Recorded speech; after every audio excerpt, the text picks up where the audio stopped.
안녕하세요. 오늘 발표할 주제는요, CCTV 폭력행위 탐지에 관한 논문 두 편이고요.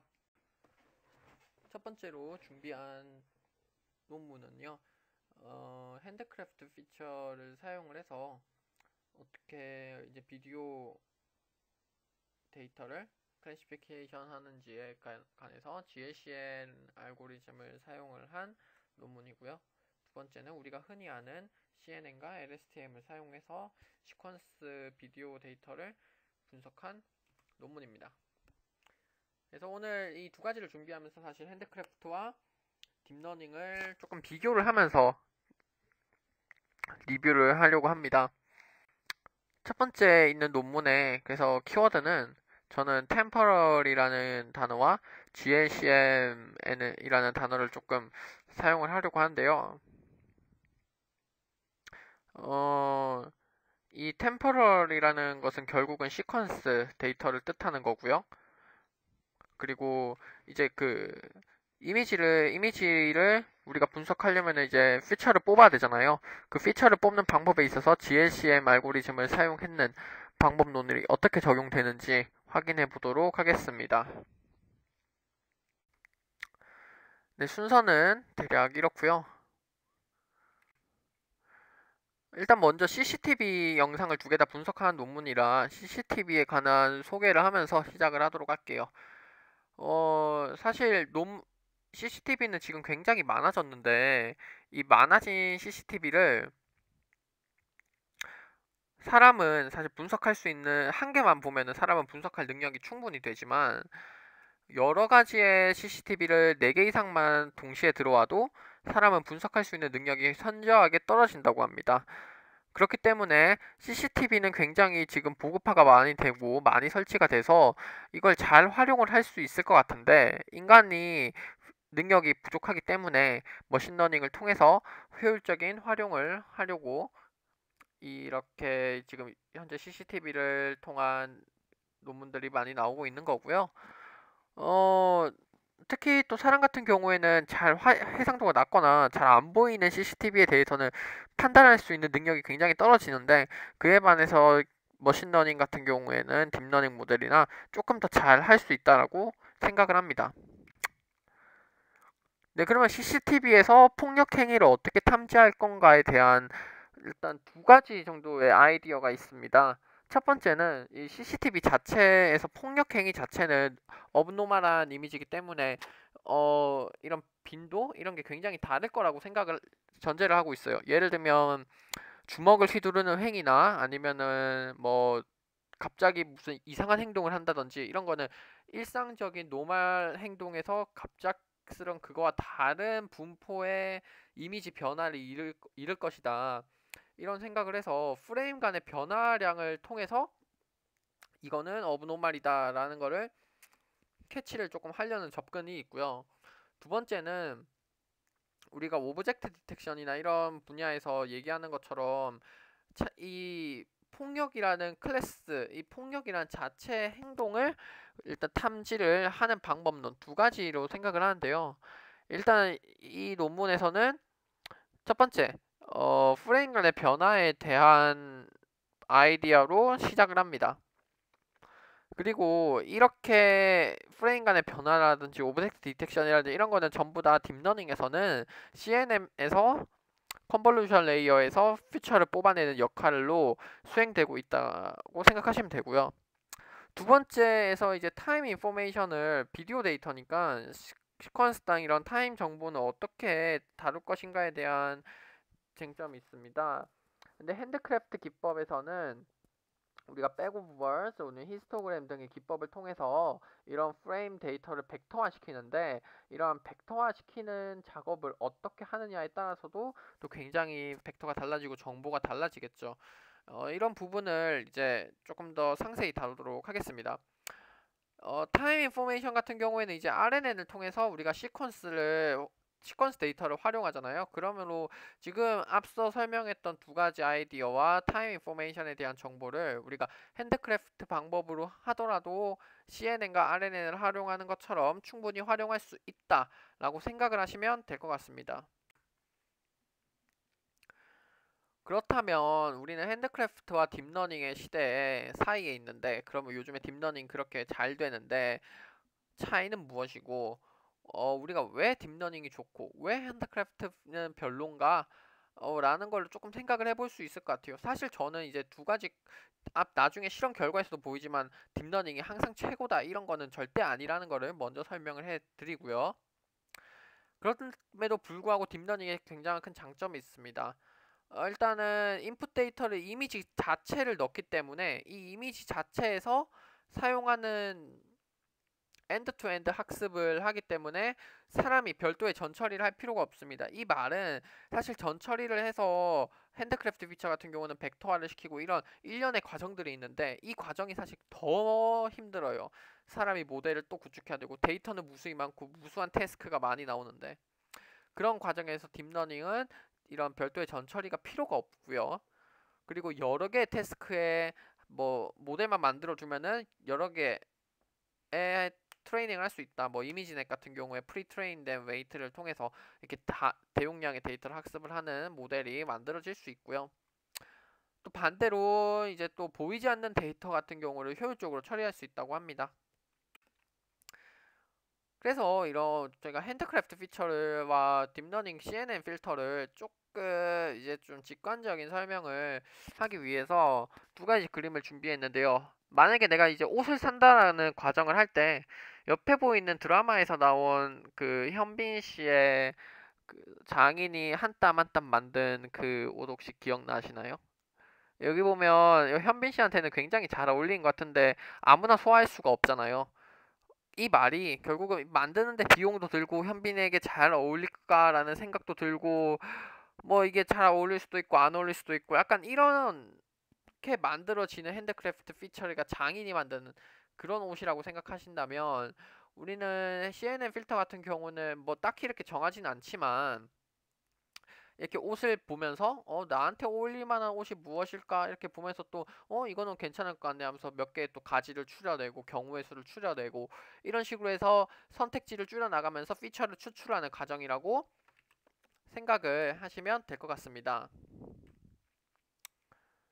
그래서 핸드크래프트 피처와 CNN을 그럼 함께 사용할 수 있는 방안은 없는가 이런 거에 대해서도 굉장히 많이 딥러닝 모델의 핸드크래프트 피처를 벡터화를 시켜서 입력을 하는 그런 작업들이 굉장히 많이 또 논문들에서 나왔었는데요. 대표적인 방법으로 위에 2D CNN, 2D 컨볼루션 레이어의 인풋을 또 사용을 하면서 LSTM에 넣기 전에 이미지의 차이라든지 또 엑셀레이터 스트림이라고 해서 이미지의 가속도의 변화량이라든지 이런 변화량, 옵티컬 플로우 이미지를 인풋으로 사용을 해서 핸드크래프트 피처로 또 사용을 할 수 있다라고 합니다. 자, 그러면 그 중에서 우리가 오늘 볼 알고리즘은 GLCM 알고리즘인데요. 처음부터 그냥 GLCM이 뭐냐라고 딱 설명을 했을 때 처음으로 그냥 설명해 줄 수 있는 거는 프레임 간의 이런 변화 인풋 프레임에서 이미지의 변화되는 정도를 이미지 간의 픽셀 간의 변화를 응축해 놓은 그러니까 리프리젠테이션 하는데 이미지 자체를 이제 표현을 하는데 우리가 그냥 로우 픽셀 이미지를 쓰기에는 픽셀 값이 너무 많으니까 그거를 차원 축소를 해야 되는데 어떻게 하냐 이거를 GLCM이라는 매트릭스로 만드는데 GLCM이라는 매트릭스는 픽셀 간의 변화량을 가지고 있는 매트릭스다 라고 생각을 하시면 될 것 같아요. 자, 지금 처음에 보시면 2라는 숫자가 저기 적혀 있잖아요. 여기 이제 GLCM 매트릭스를 만들 건데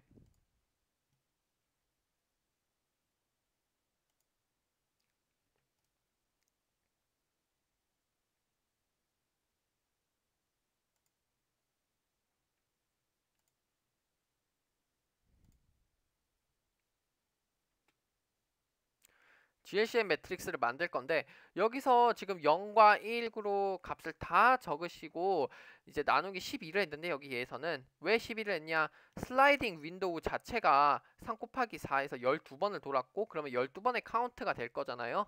그래서 12로 나눠준 거고요. 이런 식으로 이거는 지금 가로 방향으로 했는데 세로 방향으로 그 커널을 또 만들 수 있고 이런 식으로 여러 개의 커널이 거리와 각도에 따라서 GLCM 매트릭스를 만들 수가 있습니다. 네, 그래서 일반적으로는 여러 GLCM을 합쳐서 사용하기도 하는데요. 그래서 0도, 45도, 90도, 135도 이 네 가지 방향을 통해서 트랜스포즈 매트릭스를 만들면 총 8가지가 나오겠죠. 이 8개의 매트릭스의 썸 평균을 하면 방향 불변성 관계를 나타낼 수 있는 GLCM이 만들어진다고 합니다. 그러나 우리는 여기서 사용하는 GLCM 매트릭스는 이 P1,0 그 거리가 1 가로 방향으로의 GLCM 매트릭스 한 개만을 사용하게 되었습니다. 여러분들이 그리고 여기를 보시면 그래서 이제 근데 0과 1, 0,1 그리고 1,0 이 두 개의 커널은 사실 인접한 거리가 1인 매트릭스잖아요. 근데 사실 똑같아요. 그래서 근데 이제 여기를 보면 우리가 원하는 거는 사실 인접한 거리와 인접한 방향 똑같은 방향이면 똑같은 GLCM 매트릭스가 만들어지고 싶은데 0과 1 그리고 1과 0을 돌리면 다른 GLCM 매트릭스가 나옵니다. 그렇기 때문에 우리는 이걸 똑같은 걸로 하고 싶어서 이 GLCM 매트릭스의 트랜스포즈를 더해서 평균을 취해 줍니다. 그러면은 시메트릭 매트릭스가 나오게 되고요. 그래서 이제 호리존탈 매트릭스라고 이거를 부르게 됩니다.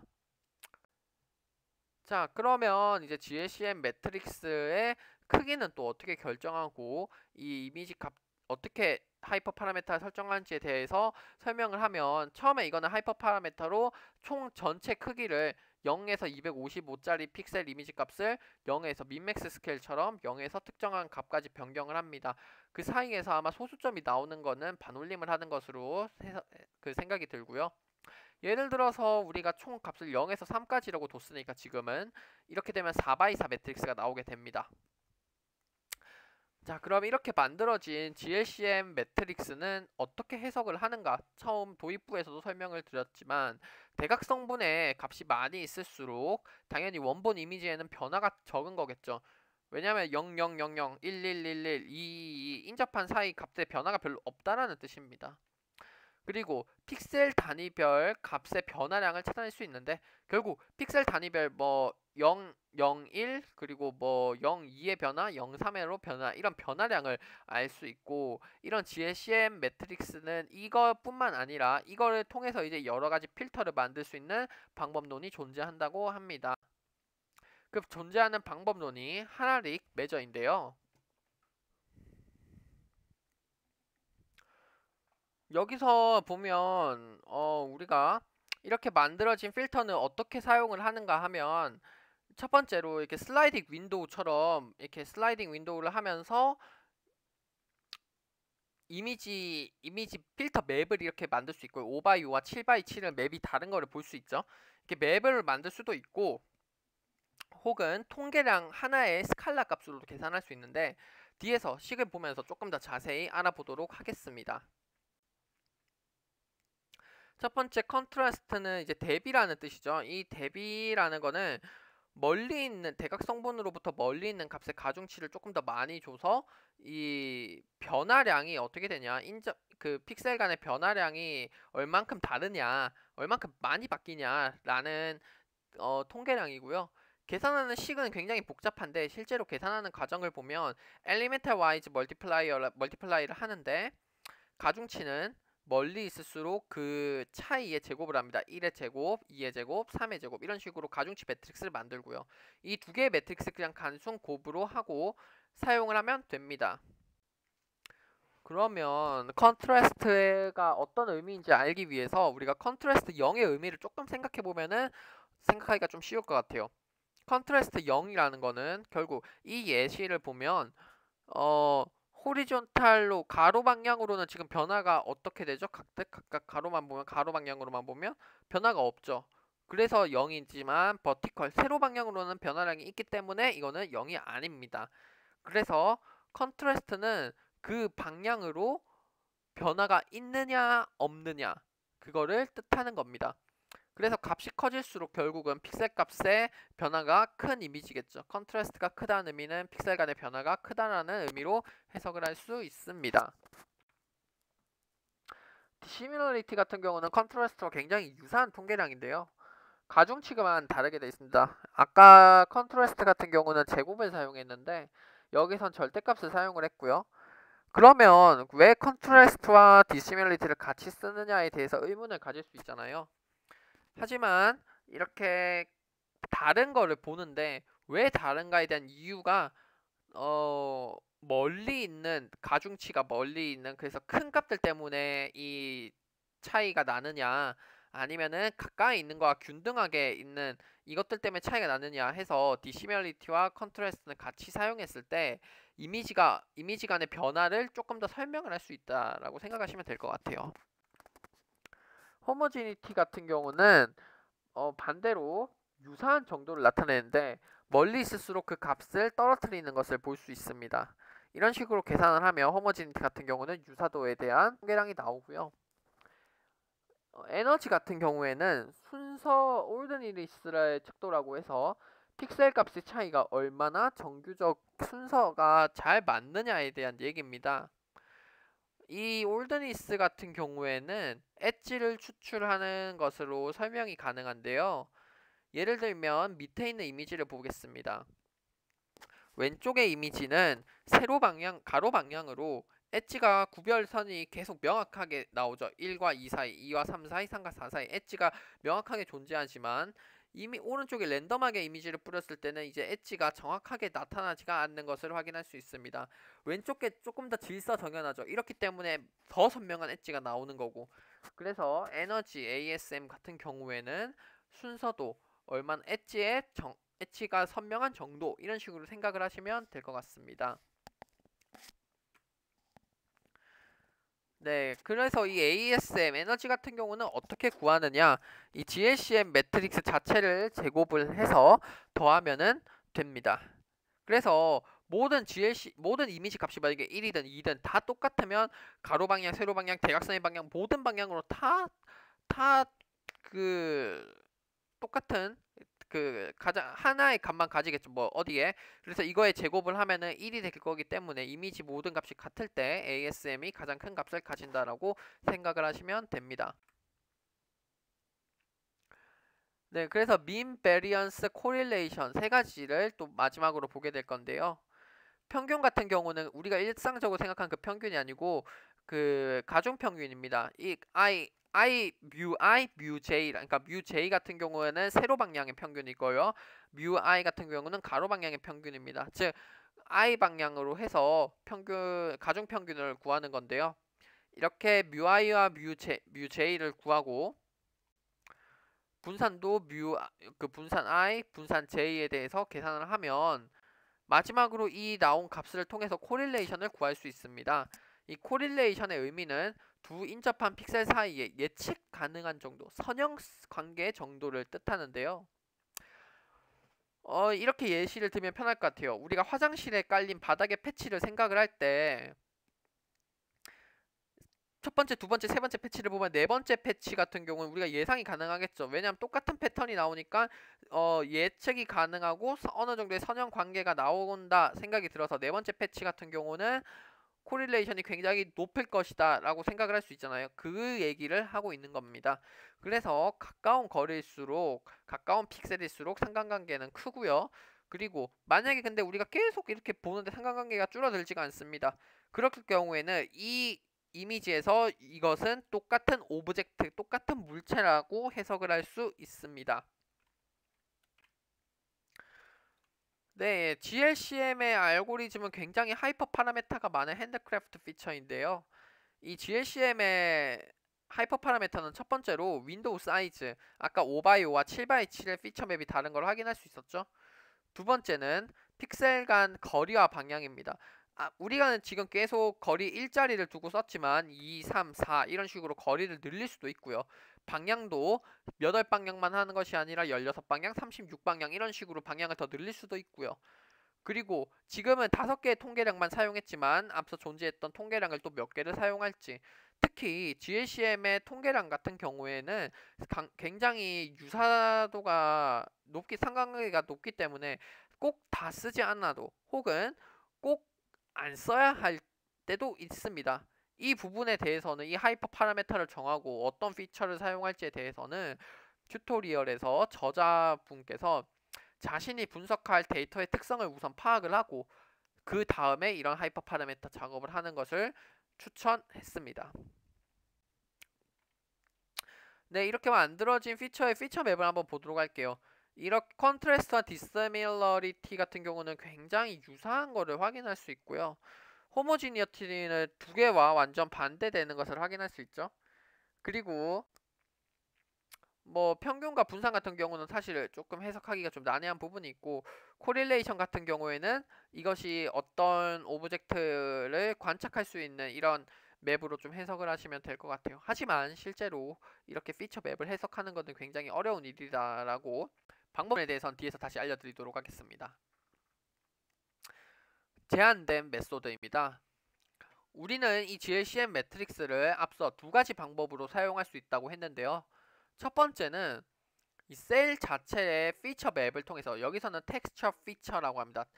질감 피처, 슬라이딩 윈도우를 통한 피처 맵을 만드는 거나 혹은 셀 투 밸류라고 해서 스칼라 값 하나로 만들 수 있다라고 했습니다. 이 논문에서는 첫 번째 전자의 방법을 사용하고 있고요. 그러면 알고리즘을 하나하나 차례대로 보면 이미지 자체가 하나가 들어올 때 슬라이딩 윈도우 3x3으로 만약에 했다고 치면 첫 번째 슬라이딩 윈도우라면서 스칼라 값으로 값이 하나가 만들어지고, 이렇게 만들어지는 게 총 우리는 5가지의 통계량을 사용한다고 했죠. 그러면은 지금 이제 슬라이딩 윈도우를 통해서 값이 하나가 만들어지고 이렇게 필터 맵이 하나가 만들어진다라고 생각을 하실 수 있습니다. 자, 근데 이렇게 만들어진 피처 맵에 우리는 평균과 분산 그리고 외도 IFU라는 4가지의 통계량을 또 사용할 거고요. 그렇게 되면 우리는 하나의 이미지에서 20개의 밸류를 추출할 수 있게 됩니다. 매저는 5가지 쓰고 통계량은 스태틱틱스는 4개를 사용할 거니까 20개의 밸류를 뽑아낼 수가 있습니다. 이 말인 즉슨 타임 시리즈로 이렇게 이렇게 1년의 타임 시리즈의 데이터에서 우리가 한 이미지가 20개의 밸류로 표현이 되는 거고요. 지금 한 이미지가, 그럼 한 비디오는 이렇게 길게 T열로 나열되어 있는 데이터겠죠. 그러면 이 비디오를 이제 리프레젠테이션을 할 건데 이 20개의 밸류들로 이루어진 타임 시리즈를 나타내야 됩니다. 이제 이미지 자체는 하나의 이미지, 하나의 프레임은 20개의 밸류로 나타냈고요. 비디오는 T 타임을 또 몇 개 차원으로 펼쳐야 되겠죠. 그 방법이 히스토그램 방법을 사용한 겁니다. 히스토그램 방법은 아래와 같이 만약에 값이 0.001이면 0.001 구간에 할당을 하고요. 0.1이면 0.1에서 1 사이 구간에 할당을 하면서 이런 식으로 할당을 하면서 밸류를 만들어냅니다. 그렇게 되면은 이렇게 만들어진 히스토그램을 벡터화 시켜서 빈에는 몇 개가 들어가 있고 빈2에는 몇 개가 들어가 있고 빈3는 몇 개, 이런 식으로 정수값으로 나오겠죠. 그렇게 나오는 4차원의 벡터를 사용을 하겠다라고 합니다. 그래서 빈의 개수 곱하기 피처의 개수를 하면은 우리는 20개 사용하고 있죠. 20개가 빈이 4개니까 총 80차원의 비디오 프레임을, 비디오를 80차원으로 우리는 이제 리프레젠테이션을 한 겁니다. 히스토그램에 관한 설명은 제가 참고를 하라고 이렇게 넣어놨는데, 이거 한번에서 이거에 대해서는 이제 뭐 한번 고려해볼 만한 사항인 것 같고요. 데이터셋에 대한 설명을 하자면, 데이터셋은 이제 CF 바이올런스 데이터셋 같은 경우에는 지금 제가 그림과 같이 이렇게 나타났고, 이 그림은 좀 멀리서 찍은 사진이라고 합니다. 멀리서 찍은 사진이라 좀 흔들림이 심해서 보정을 하기 위해서 아래와 같은 논문의 기법을 사용을 해서 흔들림을 제거했다라고 하고요. 사람들이 처음에는 이렇게 한가로 이렇게 걸어가고 있다가 마지막에 갑자기 뛰쳐나가는 그림이 나와요. 화면 밖으로. 그게 되게 이상하잖아요. 걷는 것을 노말이라고 했을 때. 그래서 그렇게 변하는 과정을 캐치를 할 수 있게끔 만들어주는 모델이라고 생각하시면 될 것 같습니다. 실험입니다. 실험 같은 경우에 이분들은 각 데이터셋의 초당 프레임 수를 N개를 사용을 했고요. 그레이스 K 레벨 같은 경우는 32개를 사용을 32까지를 했습니다. 0부터 32까지. 그리고 파라메타 같은 경우에는 세타 0, 그러니까 가로 방향이죠. 가로 방향이고 거리는 1짜리 GLCM 파라메타를 사용했고요. 서브 리전 같은 경우에는 데이터 셋마다 최적의 서브 리전 값이 있어서 이거는 좀 바꿨다고 합니다. 그리고 클래시파이어는 랜덤 포레스트를 사용했고 플레인별 20개의 값이 싱글 벡터로 표현이 되도록 했습니다. 하이퍼 파라메타 선택을 할 때 이 사람들이 굉장히 많은 실험을 했다고 합니다. 결국은 최종적으로 베스트 퍼포먼스를 보인 것은 가로 방향 하나 거리 1인데 나머지로 8방향, 4방향 거리는 1, 2, 4, 6, 8, 16을 해봤는데 거리도 사실 인접한 크라우드 데이터이기 때문에 인접한 픽셀 간의 차이를 보는 게 좀 더 변화를 감지하는데 효율적이라고 생각을 해서 실제로 성능도 그렇고 거리는 1짜리로 뒀고요. 방향성도 여러가지 프레임을 다른 방향으로 회전시켜 봤지만 좀 다른 차이가 없어서 그냥 방향은 하나만 사용하기로 했다고 합니다. 앞서 프레임 스플릿 같은 경우는 최적의 값이 다 다르다고 했는데요. 일단 공통적으로 볼 수 있는 거는 8개 8x8 이상의 프레임으로 자를 경우에는 성능이 떨어졌다라는 것입니다.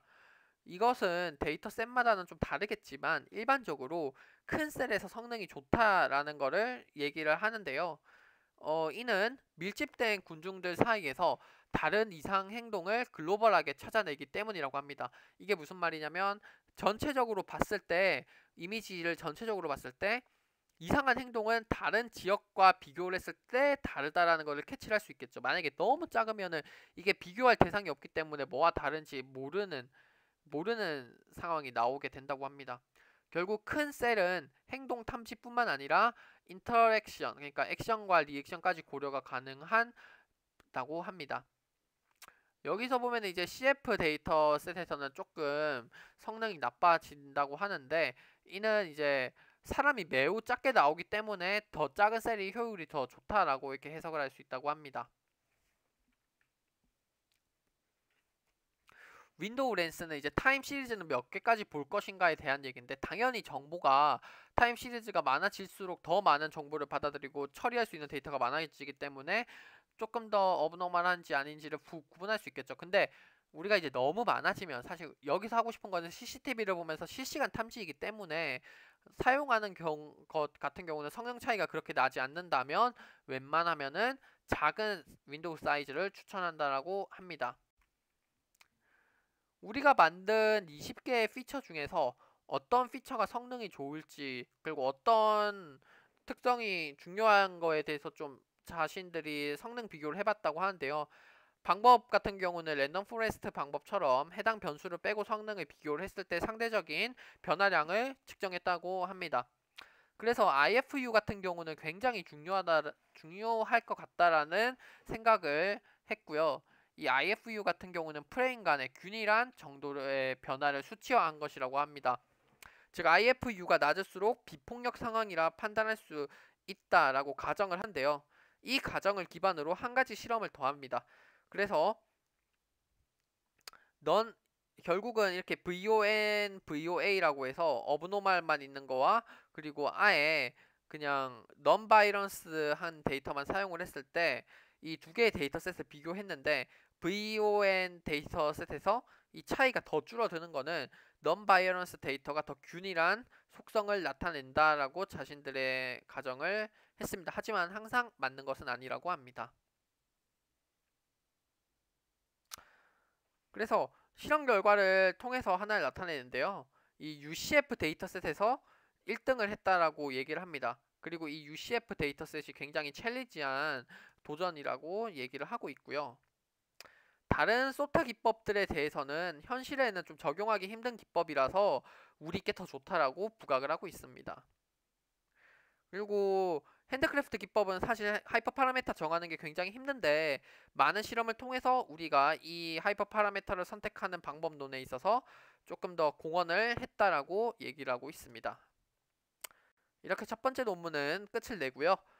두 번째 논문은 우리가 관심이 많은 요즘에 CNN과 RNN을 활용한 방법론입니다. 그 중에서 RNN 셀의 컨볼루션 LSTM에 관해서 알아보도록 하겠습니다. 일단 컨버 LSTM과 CNN 플러스 LSTM을 같이 합친 이 모양의 차이를 좀 알아야 되는데요. 세부 네트워크 구조를 보면 인풋 데이터가 들어오고 CNN 필터를 거치고 컨버 LSTM에 들어가고 나온 마지막 스텝에서의 값만 뽑아내서 이것을 fully connected를 시켜서 클래시피케이션 하는 문제로 해석을 할 수 있습니다. 세부 네트워크 구조를 보면 인풋 프레임이 들어오고 이미지의 차이를 인풋으로 사용하는데요. 이는 앞서 논문과 똑같이 정적인 오브젝트를 지우고 옵티컬 플로우 이미지의 하이 호환이라고 생각을 하시면 되고요. 계산 복잡도를 많이 줄여줄 수 있다고 합니다. 그리고 비디오 길이에 상관없이 총 n등분을 해서 n개의 비디오 프레임을 사용을 했고요. 인풋 데이터는 노멀라이제이션을 해서 0과 1 정규 분포를 사용을 했다고 합니다. 그리고 리사이즈와 크로핑, 플리핑 방법을 사용을 해서 좀 트레이닝에 오버피팅이 되지 않도록 방법을 사용했고요. 세부 네트워크 구조를 보면 컨브 레이어를 다니는 이제 알렉스넷을 사용을 했습니다. 알렉스넷 같은 경우에는 이제 이미지넷에서 프리트레인 웨이트를 또 사용할 수 있기 때문에 프리트레인 웨이트와 안 한 것을 비교를 했고요. 그리고 인풋 단위에서 우리가 차이를 쓸지 그냥 비디오 프레임 쓸지 할 때 그냥 이미지 차이를 썼던 게 효과가 조금 더 좋아서 이걸 사용했다라고 합니다. 그래서 알렉스넷 같은 경우에 라스트 레이어 사이즈는 13 x 13 x 256이 되기 때문에 이것을 이제 컨브 LSTM에서는 인풋으로 사용을 한다라고 생각을 하시면 될 것 같습니다.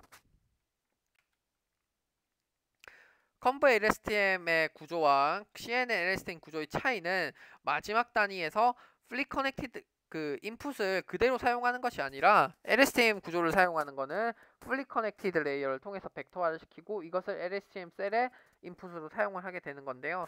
이것의 의미론적인 차이는 뒤에서 설명을 해드리도록 하겠습니다. 네, 세부 네트워크 구조는요.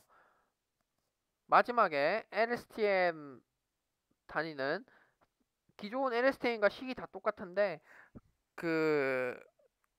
매트릭스 와이즈 연산이 아니고요. 그냥 컨브 연산입니다. 이 컨브 연산이 어떻게 되는지에 대해서 조금 집중적으로 얘기를 좀 해보자면요.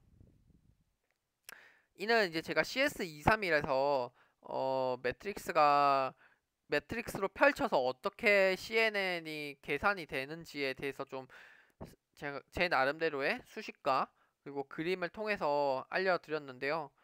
이거는 찬찬히 CS231 강의를 한번 찾아서 들어가서 보시는 게 조금 더 좋을 것 같습니다. 이런 식으로 우리가 서브 리전을 커널이 어떻게 서브 리전을 통해서 계산이 되는지를 보여드리고 어떻게 리프리젠테이션 되냐, 이미지를 커널로 보는 게 어떤 의미냐라는 거를 수식으로 좀 나타내면서 알려드린 건데요. 그냥 대표적인 예만 드리면 이렇게 2x2 커널을 통해서 이렇게 가중치기를 가진 2x2 커널로 돌려버리면 이 3x3 이미지가 2x2로 나오게 되잖아요. 즉 3x3이 2x2로 리프레젠테이션 되는 과정이 어떻게 되는지를 보여주는 겁니다. 그 과정에서 우리는 커널을 몇 개를 쓸지는 우리가 정할 수 있잖아요. 만약에 저는 이제 10개의 커널을 통해서 이걸 리프레젠테이션 하고 싶다 라고 하면은 10개의 커널을 만들면 되고요. 그리고 일단 이 빨간색 지역을 계산을 할 때 커널 10개를 통해서 빨간색 지역이 나타내지는 게 CNN 필터의 역할입니다. 즉 이 말은 비디오 프레임이라고 생각을 하면 이 여러 개의 필터 맵을 통해서 서브 리전이 표현이 된다라고 해석을 하시면 되고요. 그렇기 때문에 우리가 마지막에 나오는 거는 256차원의 인풋을 13x 13x 256을 쓰지만 결국에는 나오는 것은 똑같은 사이즈의 아웃풋이 나오게 되는 것이고요. 자, 이제 수식은 좀 넘어가고, 제가 이 리프레젠테이션 되는 게 어떤 뜻인지를 좀 설명을 하면, CNN이 만들어내는 필터의 성질을 우리가 좀 서브 리전을 통해서 필터들이 서브 리전을 설명한다라고 했잖아요. 근데 마지막에 이거를 풀리 커넥티드를 시켜버리면 다 전체를 연결을 시켜버리기 때문에 전체 지역을 한 번에 이미지를 표현을 하게 되는 겁니다. 그렇기 때문에 LSTM으로 풀리 커넥티드를 시키면은 인풋에 로컬 스페이셜러란 정보를 고려를 하지 못하는 상황이 되고요. 그렇게 되면 LSTM 인풋은 로컬 스페이셜러란 시간적 변화를 잘 반영하지 못하겠죠. 전체적인 이 프레임의 시간의 변화를 캐치할 수 있겠지만 그 부분에 있어서의 민감한 부분에 대해서 시간적 변화를 고려하지 못한다라는 게 LSTM이고, 컴브 LSTM은 반대로 하나의 프레임을 대표할 수 있는 방법으로, 이 하나의 비디오를 나타낼 수 있는 방법으로 여러 개 256개의 필터들을 통해서 그 서브 리전을 나타내기 때문에 최종적으로 우리는 필터들을 통해서 비디오를 리프레젠테이션 하는 효과를 가질 수 있다라고 합니다. 전체가 아니라 이 필터들을 통해서 비디오를 보는 거죠. 이렇게 되면은 비디오는 시간적 정보 및 이미지 전체가 아닌 서브 리전의 변화를 감지하는 정보를 통해서 리프레젠트 되게 하게 된다 라고 생각을 하시면 되고요. 결국 시간에 따른 공간적, 시간적 변화를 모두 파악할 수 있고 로컬 리전의 시간적인 변화를 파악할 수 있게 됩니다. 네, 앞서 설명했던 데이터셋과 유사한데요. 하키 데이터셋 같은 경우는 폭력과 비폭력 데이터를 나눠서 만드는 데이터셋이고요. 무비셋 같은 경우는 이제 비폭력 영상과 영화 속에서 폭력, 이런 식으로 딱 보시면 되고, VF 데이터셋은 앞서 설명했듯이 똑같은 거고요. 하지만 이제 실험을 할 때 한 가지 문제가 많이 생긴다고 하는데요. 스포츠 영상 같은 경우에는 전체적으로 보면은 하이파이브 장면이나 몸싸움 같은 경우는 되게 그러니까 싸우는 것과 되게 차이가 많이 없기 때문에 잘 구별을 못할 수도 있다라고 합니다. 하지만 컴브 LSTM을 사용을 하게 되면은 이런 서브 리전의 변화를 좀 더 잘 캐치할 수 있기 때문에 만약에 이렇게 하이파이브를 하면서 지금 웃고 있는 장면 같은 경우에는 하이파이브를 하지만 싸우는 게 아니네, 웃고 있네, 리액션을 볼 수 있네, 팔의 행동이 조금 좀 싸우는 것과는 조금 다르네, 이런 거를 잘 캐치할 수 있다라고 합니다. 그래서 우리는 이제 VF 데이터셋이 여러 개의 실험인데요. 이제 무비 데이터셋에서와 하키 데이터셋에서 굉장히 좋은 성능을 보인 반면에 VF에서는 조금 성능이 좀 떨어진 걸 볼 수 있는데, 이 같은 경우는 위에 보시면은 이제 싸우는 장면이 일부분이고 나머지는 사람들이 안 싸우고 있는 부분에 있어서는 폭력 행위라고 판단을 잘 못한다라고 합니다.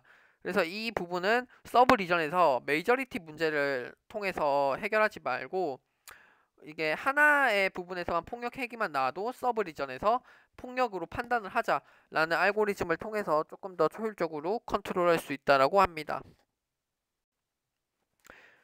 네, 컴브 LSTM과 LSTM을 최종적으로 비교를 하면서 논문을 끝마치는데요. 컴브 LSTM 같은 경우는 LSTM보다도 파라미터 수가 급격하게 굉장히 많이 줄고 성능 또한 좋아졌는데, 이는 파라미터 수가 감소하면서 오버피팅을 방지하는 효과를 좀 가질 수 있고요. 전체 이미지를 리프레젠테이션하는 벡터를 입력으로 받기 때문에, 그러니까 전체가 아니라 서브 리전을 리프레젠테이션하는 벡터를 입력값으로 받기 때문에 조금 더 서브 리전에 민감하게 반응할 수 있다라고 생각을 할 수 있습니다. 최근에 이렇게 비디오 프레임 같은 경우에는 클래시피케이션 문제에서 C3D도 많이 사용을 하는데요. 이 C3D와 CNN, LSTM을 비교를 한다면 조금 더 어떻게 우리가 비디오 프레임을 분석하는지, 어떻게 딥러닝 모델이 해석을 하는지 알 수 있을 것 같아서 차기에는 이 부분에 대해서도 한번 고려를 해보면 좋은 주제가 될 것 같습니다. 감사합니다.